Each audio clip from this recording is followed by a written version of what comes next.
मैं यहाँ पे इसीलिए हूँ क्योंकि टुन्नू एक्साइटेड था, अदरवाइज मुझे कोई फर्क नहीं पड़ता। Is that clear?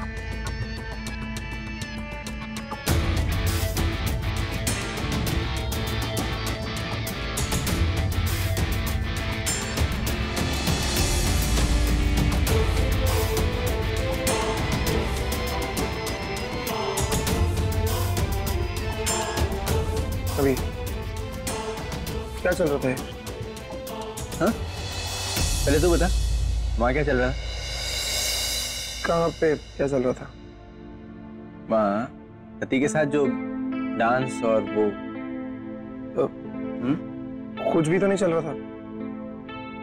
फालतू की बातें मत कर तू। ओ, मैं ही गलत समझ रहा हूँ। एक्चुअली घर छोटा है और इतने छोटे से घर में कैसे पास पास ही डांस करना पड़ेगा ना, कुछ भी सोचता हूँ मैं। करेक्ट है ना? एग्जैक्टली।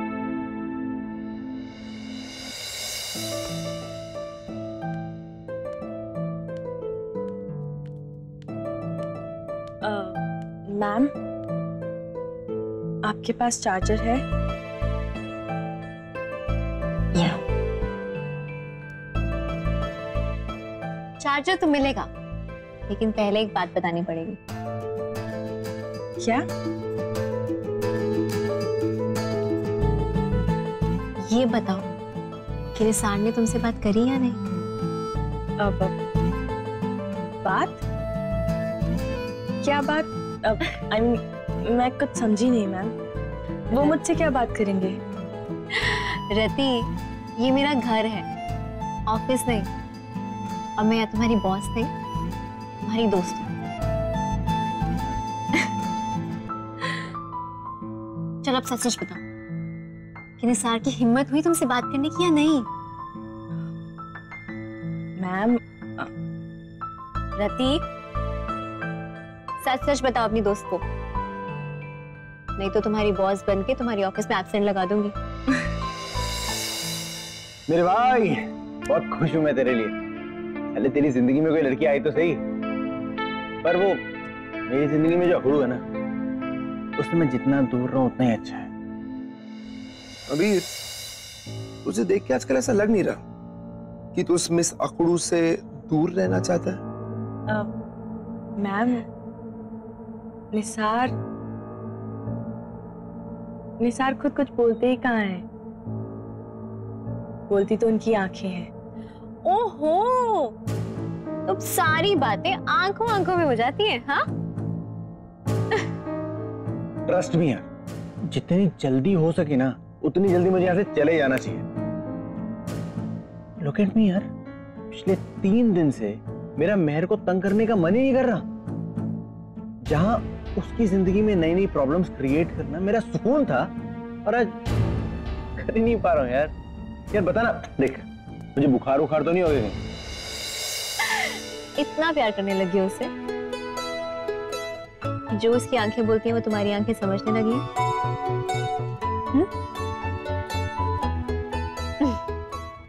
नाइस। यार ट्रस्ट में मुझे लगता है कि मुझे अपना घर वापस चले जाना चाहिए, और इनफैक्ट जल्दी से ऑफिस भी ज्वाइन कर लेना चाहिए, क्योंकि यहाँ बहुत कंफ्यूजन हो गया यार। घर जाऊंगा ना दिमाग सेट हो जाएगा, ऑफिस आऊंगा शो वो करूंगा, ऑल सेट। और फैंस भी तो वेट कर रहे होंगे मेरा शो देखने के लिए यार, और उनको भी तो कहानी जाननी है। नहीं क्या बोलता है? शाम पुरोहित, क्या हुआ? इतने बड़े बड़े वादे करके गए थे तुम, क्या हुआ सबका? 60 लाख मेरे बेटे ने कंपनी के 80 लाख रुपए के शेयर्स 60 लाख में बेच दिए, और तुम्हारे लोगों ने उसे हड़प दिया। मित्र साहब, आप तो देख रहे हो ना कितनी मेहनत कर रहा हूं मैं, लेकिन जब किस्मत ही ऐसे पंगा लेनी पड़ी हो तो मैं क्या करूं बताइए।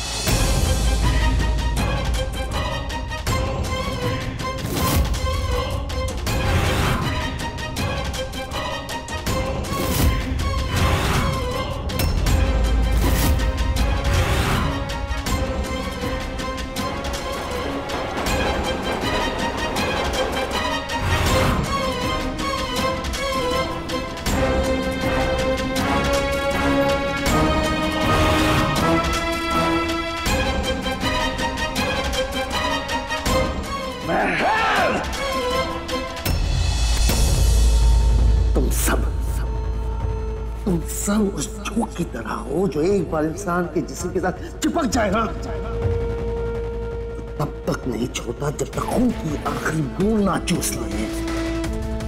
अरे लानत है तुम पर और तुम्हारे पूरे परिवार पर। अब ये लड़ाई सीधी होगी।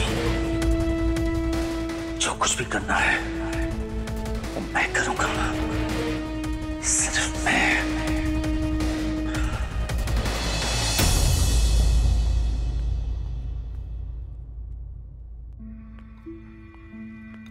जब तक पार्टी थी तब तक अबीर इधर उधर मंडरा रहा था, और जब अब काम का टाइम है तब गायब। You're welcome, ma'am. मैं जानता हूँ थैंक यू बोलने में बड़ी परेशानी हो रही होगी ना तुमको, पर हाँ लाउड स्पीकर पे तुम्हारे अंदर वो थैंक यू बोलने की फीलिंग जरूर बज रही होगी, है ना? अपनी गलतफहमी की दुनिया से बाहर निकलो अबीर। मैंने तुमसे कोई पार्टी नहीं मांगी थी कि मैं तुम्हें थैंक यू कहूंगी, और वैसे भी क्या खुशी थी तुम्हें पार्टी करने की? हाँ, क्या रीजन था? होगा बेकार सा रीजन तुम्हारा एज यूजुअल। तुम्हें अंदाजा भी है कि तुम्हारी इन हरकतों की वजह से दूसरों पर क्या असर पड़ता है? हाँ, माँ की तबीयत खराब थी 2 दिन पहले, मैं पूरा दिन ऑफिस में काम करके लौटी हूँ, थकी हुई हूँ, लेकिन नहीं, तुम्हें क्या, तुम तो करो पार्टी। ओह हेलो मैडम, अगर अपनी बकवास खत्म हो गई हो ना तो दूसरों की सच्चाई जानने की भी हिम्मत रख लो। पहली बात, तुम्हें क्या लगता है ना सिर्फ तुम्हें ही मम्मी जी की चिंता है? मुझे कोई चिंता नहीं है मम्मी जी की। अरे मुझे चिंता है, जब मुझे पता चला कि मम्मी जी अपनी फ्रेंड की देखभाल करने के लिए पुणे गई है तभी तो मैंने ये पार्टी प्लान की। और वैसे भी बिस्तर पे पड़े रहने को मैं जीना नहीं बोलता। मैं अगर जिंदगी ढंग से जीनी शुरू की जाए ना तो बीमारियां आसपास भी नहीं भटकती। और दूसरी बात यार, मुझे लगा कि तुम्हारी सड़ी हुई शक्ल पे थोड़ी देर के लिए खुशी तो देखने के लिए मिलेगी मुझे अगर मैं पार्टी करूंगा तो, नहीं। इतने दिनों से जो भी कुछ हो रहा ना मैं, उससे मुझे लग रहा था कि एटलीस्ट हम दोनों एक दूसरे के दोस्त ना सही पर ढंग से बात तो करेंगे, एक दूसरे की बात तो समझेंगे। पर नहीं, तुम्हें तो मेरे में और मेरे किए गए हर एक काम में सिर्फ और सिर्फ गलतियां ही दिखती हैं। मैं जो भी कह रही हूँ उसके पीछे वजह है अबीर। तुम जो भी कर रहे हो ना ठीक नहीं कर रहे। तुमने एक बारी भी माँ की आंखों में ढंग से झांक कर देखा जब वो तुम्हें देखती है? मुझे उन आंखों में सपने दिखाई दे रहे हैं। तुम क्यों दोबारा उन्हें वो सपने दिखाकर उनका दिल तोड़ना चाहते हो? हाँ, अबीर तुम्हारा यहाँ रहना, ये पार्टियां करना, ये जगराते में उनकी मदद करना, उनके डॉक्टर का नंबर तुम्हारे पास होना, मुझे उन बदमाशों से बताना, ये सब क्या गलती है उनकी अगर वो दोबारा उम्मीदें ना बांधे? तुम ये घुमा फिरा के क्यों बातें करती हो यार? एटलीस्ट ऐसी बात करो जो मेरे समझ में आए। यही तो प्रॉब्लम है तुम्हारी अबीर, तुम्हें कुछ समझ में नहीं आता, लेकिन जो मन में आता है वो करते हो तुम। अबीर, माँ को लगता है कि तुम और मैं दोबारा एक साथ हो जाएंगे। हाँ हाँ, मगर हम दोनों तो सच जानते हैं ना कि हम दोनों कभी मतलब कभी और कभी भी एक नहीं होने वाले। तो ये बात जाके तुम माँ को क्यों नहीं बोल देती? हाँ? एक मिनट, मेहर पुरोहित, कहीं तुम खुद भी तो ये सोच के नहीं बैठी कि अबीर मल्होत्रा यहाँ तुम्हारा दिल जीतने के लिए रुका हुआ है? एक्सक्यूज मी, ये गलतफहमी तुम्हें होगी कि तुम मुझे या मेरा दिल जीत सकते हो, समझ में आई? हेलो मैडम, एक बात ध्यान से सुन लो, मैं इतना बड़ा पागल नहीं हूँ कि उसी पत्थर को वापस अपने घर पे ले आऊं जो इससे पहले मेरा सिर फोड़ गई थी।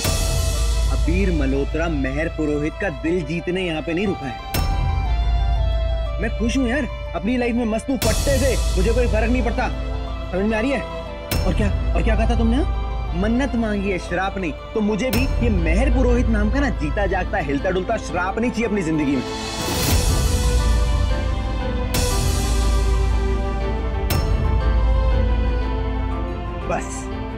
बस यही है ना तुम्हारा आखिरी हथियार?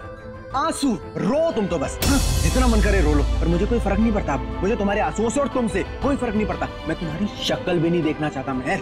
और ये जो बातचीत हो रही है ना हमारी, इसे हमारी जिंदगी की आखिरी बातचीत समझना तुम। चाहता हूं मैं कल सुबह घर छोड़ के, और देखना भी नहीं चाहता उसके बाद में तुमको। Okay, thank you, tata, bye.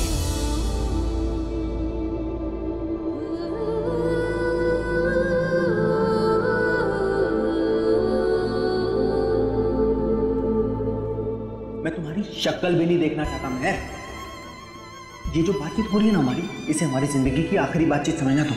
जा रहा हूं मैं कल सुबह घर छोड़ के, और देखना भी नहीं चाहता उसके बाद में तुमको। तुम जो भी कर रहे हो ना ठीक नहीं कर रहे। तुमने एक बारी भी माँ की आंखों में ढंग से झांक कर देखा जब वो तुम्हें देखती है? मुझे उन आंखों में सपने दिखाई दे रहे हैं। तुम क्यों दोबारा उन्हें वो सपने दिखाकर उनका दिल तोड़ना चाहते हो? हाँ,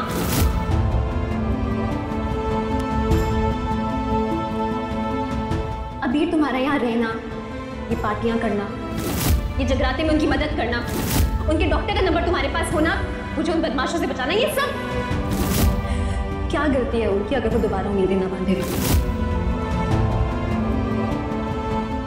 अभी माँ को लगता है कि तुम और मैं दोबारा एक साथ हो जाएंगे।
इन्होंने इस वक्त क्यों फोन किया होगा?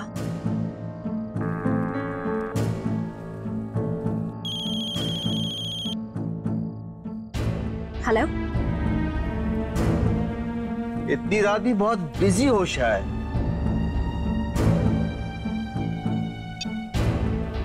शायद इसलिए फोन उठाने में तुमने वक्त लगा दिया। कुछ बहुत जरूरी काम होगा आपको, इसलिए आपने इस वक्त मुझे याद किया।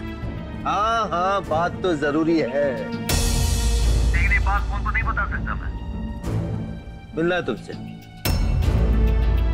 जी आप बता दीजिए कल किस वक्त? मैं कल नहीं, आज इसी वक्त। आज ही मिलकर कुछ बातें क्लियर करनी है। इस वक्त 11:30 हो रहे हैं, इस वक्त कैसे? मैं पहले ही कुछ चीजों को टालने की वजह से बात यहाँ तक पहुंची है कि मुझे तुमसे बात करनी पड़ रही है, और मैं अपनी गलती दोहराता नहीं। अगर तुम नहीं आ सकते तो मुझे बता दो, मैं वहां जाता हूं, लेकिन बात करना बहुत जरूरी है आज। नहीं, उन्हें यहाँ बुलाना कुछ नई मुसीबतों को खड़ा कर देगा। आप तकलीफ मत उठाएं, मैं आती हूँ। गुड।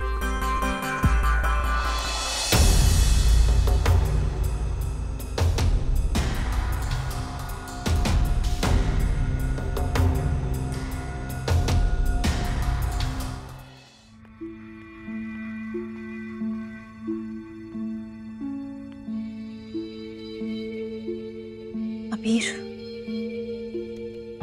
उसे बताना ठीक रहेगा क्या? शायद उसे बताओ कि उसके डैड ने इतनी रात के मुझे क्यों बुलाया। ऐसी क्या अर्जेंट बात हो सकती है? ऑलरेडी 11:40 हो रहे हैं। उससे बात करती हूँ।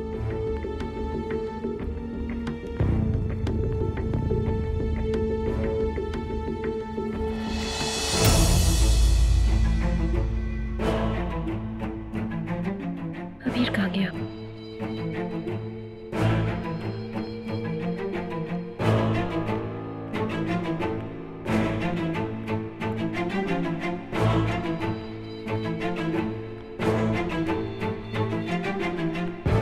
महर,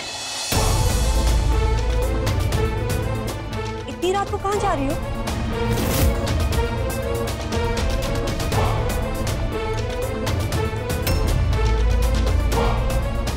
हुआ वो एक्चुअली ऑफिस में कुछ क्राइसिस आ गया सडनली। आप परेशान मत होइए, मैं फटाफट से आती हूँ, ठीक है? क्राइसिस? लेकिन महर, अभी 2 घंटे पहले तो तुम्हारे बॉस और उनकी पत्नी यहाँ पार्टी कर रहे थे, अचानक से कौन सा क्राइसिस आ गया? हाँ, हुआ वो एक्चुअली महर, तू झूठ बोल रही है मुझसे? सच सच बता, क्या बात है? मत छुपा कुछ। वहाँ वो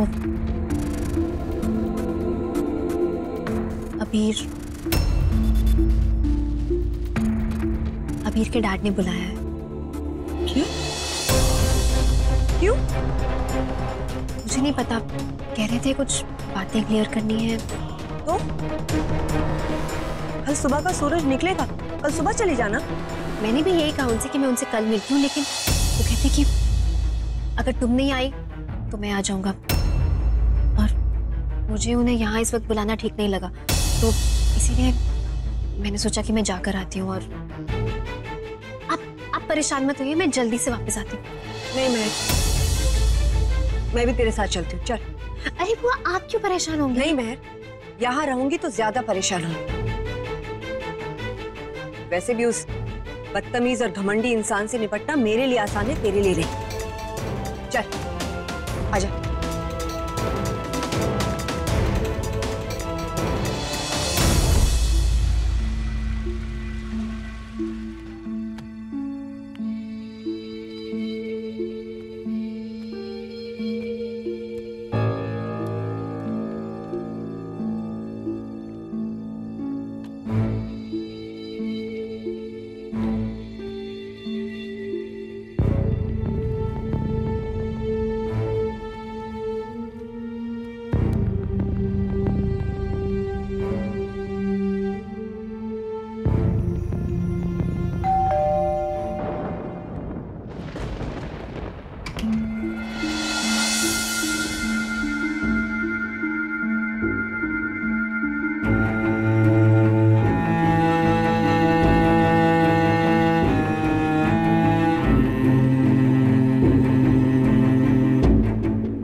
तो आप भी साथ में आई हैं? वैसे बात करने का मूड था, हीरा करने का नहीं।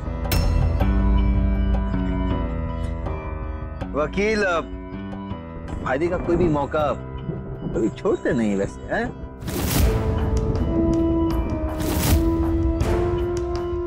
जैसे बताइए क्या खातिर कर सकता हूं मैं आपकी? बताइए। बैठिए ना, बैठिए। मिस्टर मल्होत्रा लगता है बहुत पी चुके हैं, उसका असर दिख रहा है यहाँ पे। बुआ मेरे साथ इस वक्त इसलिए है क्योंकि मिलने की जिद आपकी थी।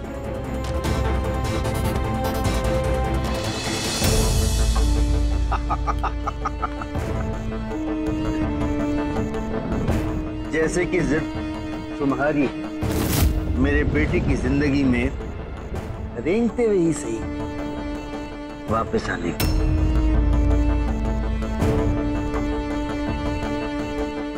इसलिए तो तुमने उसी चैनल को ज्वाइन किया ये गलतफहमी है आपकी। ध्रुव चैनल में ज्वाइन करना ये प्रोफेशनल वजह थी, इसलिए नहीं क्योंकि आपका बेटा वहां काम करता है। महर, तुम्हारी जिंदगी एक स्टेज की तरह है और स्टेज की मलिका तुम। लेकिन जरूरी नहीं है जो नाटक देख रहा है और वो इंसान बेवकूफ हो। कुबैर और अबीर की सोच में थोड़ा तो फर्क हो सकता है ना। मिस्टर मल्होत्रा, अगर इस वक्त आपने अपने बेटे की समझ और अकल के बारे में बात करने के लिए हमें बुलाया है, तो ये सारी बातें तो कल आप चेंबर में आकर मुझसे कर सकते हैं। आपके बिगड़े हुए बेटे को सुधारने के 101 तरीके वाली किताब मैं आपको फ्री में दे दूंगी। फिलहाल यहाँ खड़े होकर कोई भी सफाई देने की जरूरत ना तो मेहर को है और ना ही मुझे। चलो मेहर। जाने से पहले मेरे 60 लाख तो दे दो।